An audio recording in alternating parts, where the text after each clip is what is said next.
If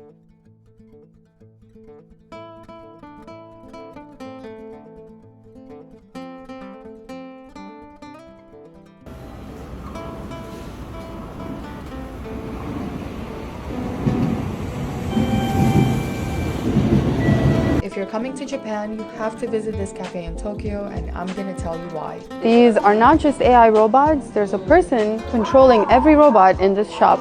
And it's not just an ordinary person, it's someone with a disability. Every robot is remotely controlled. あ、そうだったんですね。ありがとうございます。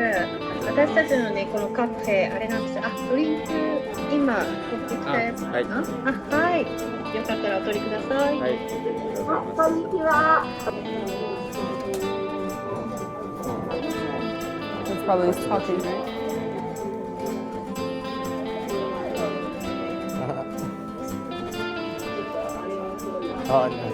What's that one? Basically it's wide, but it's a very kansai. You're a cancer survivor. I'm a cancer survivor too. I had bone cancer when I was 10. Okay. Yeah.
And that is some good looking okonomiyaki.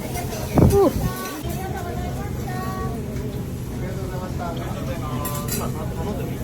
I am so glad that we made it out to Hiroshima. I think it's a city that's wildly misunderstood. There are some people that don't even realize that Hiroshima is a big, beautiful, booming city. And after once again seeing the magnitude of the catastrophe that happened and then seeing the city as it is now, it's quite incredible and also quite mind-boggling. So I think that if you're coming to Japan and you're making your way out to Kyoto and Osaka from Tokyo, Hiroshima is definitely well worth the visit because it's such an important part of Japan's somewhat recent history. but also because the neighboring areas to Hiroshima and Hiroshima itself and the islands next to it are very tourist friendly, and they're very pretty, and they're also well worth the visit. So I'm really glad that we made it out.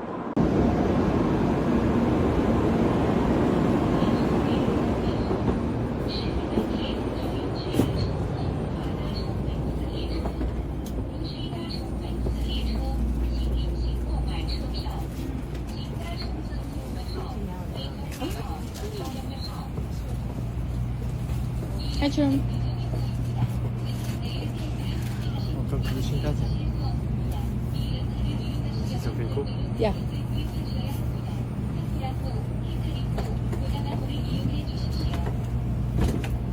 I guess six. It's like a Shinkansen key suite. Yeah. Yeah. Nice. Like the coffee or the flowers? Oh, how did I get so lucky? Yeah, like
Kyoto. We just got on the train. It's the Shinkansen Japanese bullet train. We paid about $500 for our tickets for the two of us. We're actually going further to Hiroshima, which made our tickets more expensive. But I would say that Japan in general in terms of food and activities is very affordable, but the transport is where it gets a little bit pricey. Also on the train, we booked it pretty last minute, which I don't think is best practice if you're here during like the peak seasons, but we managed to get the last two seats on the right side. So if you're going from Tokyo to Kyoto and you want that iconic view of Mount Fuji, you want to be sitting on the right side of the train. So we have our two seats on the right that we got really lucky. They were literally like the last seats available.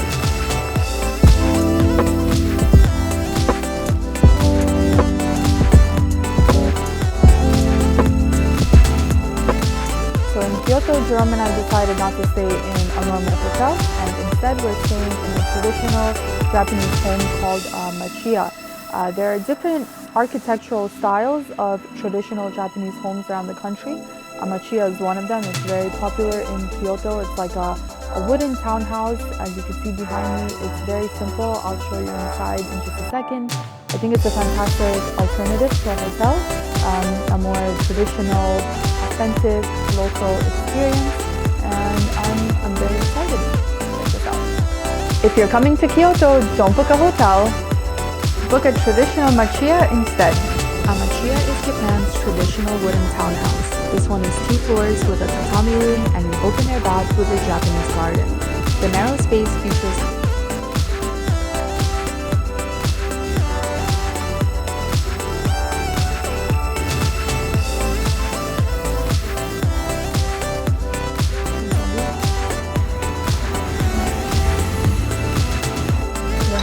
at this tiny sushi restaurant that we were just walking past and it was open. A lot of things are closed. It's kind of like dead smack in the middle of the day and it's very quiet. And the owner made us the sushi and then he's just like, I'm gonna go around the corner. You guys could just leave the cash on the counter and that's it. Do you need any change? And we're literally just sitting here by ourselves. I guess it's appropriate to say only in Japan, huh? For sure.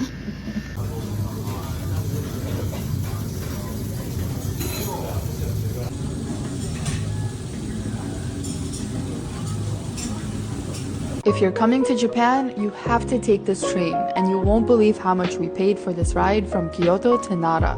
It truly feels like a luxury experience. There is a restaurant cart on board, and the large windows are designed for sightseeing. This is a limited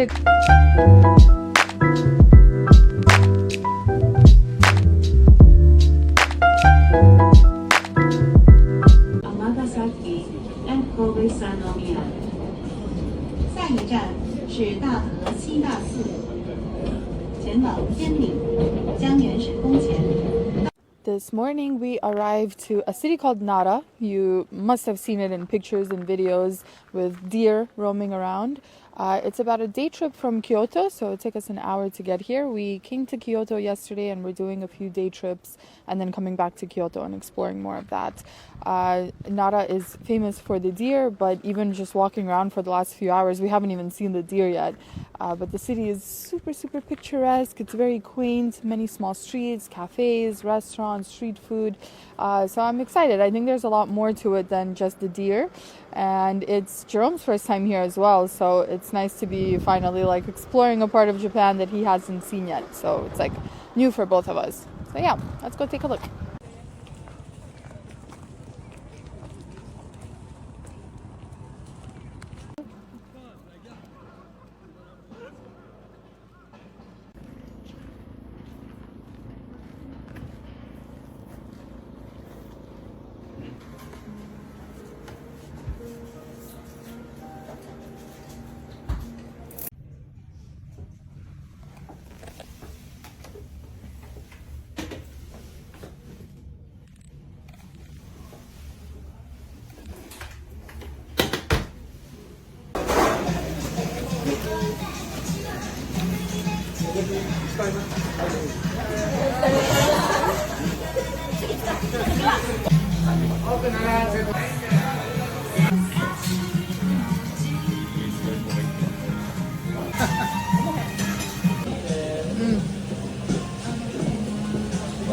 That's good.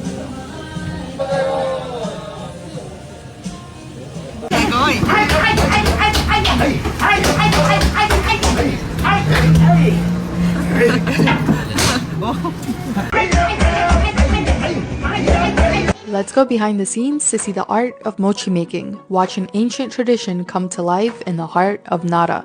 Perfectly choreographed pounding, a tradition known as mochitsuki, a dance that transforms right.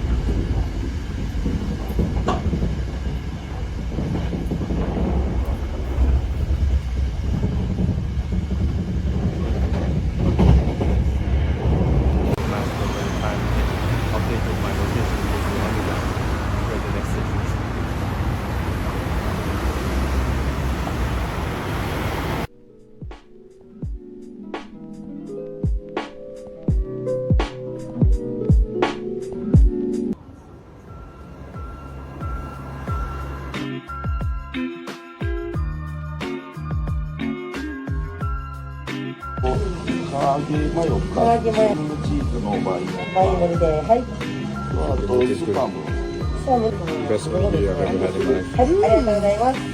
If you're coming to Japan, make sure you visit this literal hole-in-the-wall cafe in Osaka. And I'm gonna tell you why. The concept of this cafe is to give people with various mental illnesses a way to reintegrate back into society and to work without having face-to-face.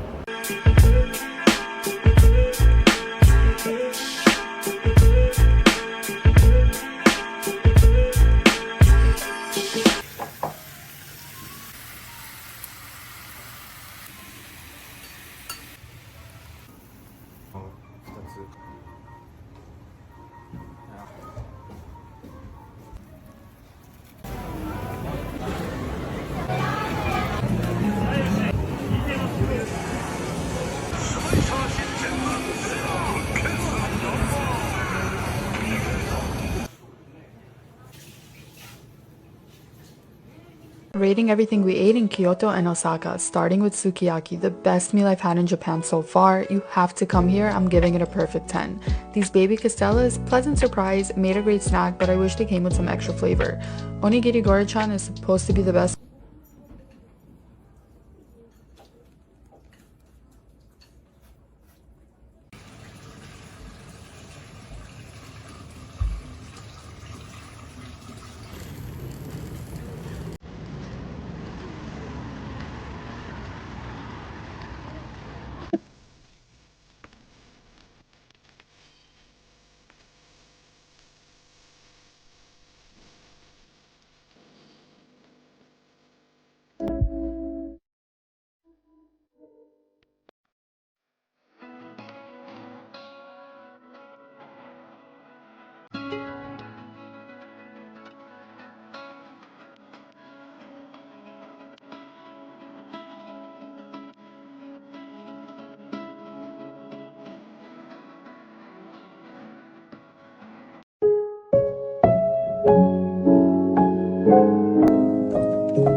Did you know that in Japan, the way you're saying thank you is probably not appropriate?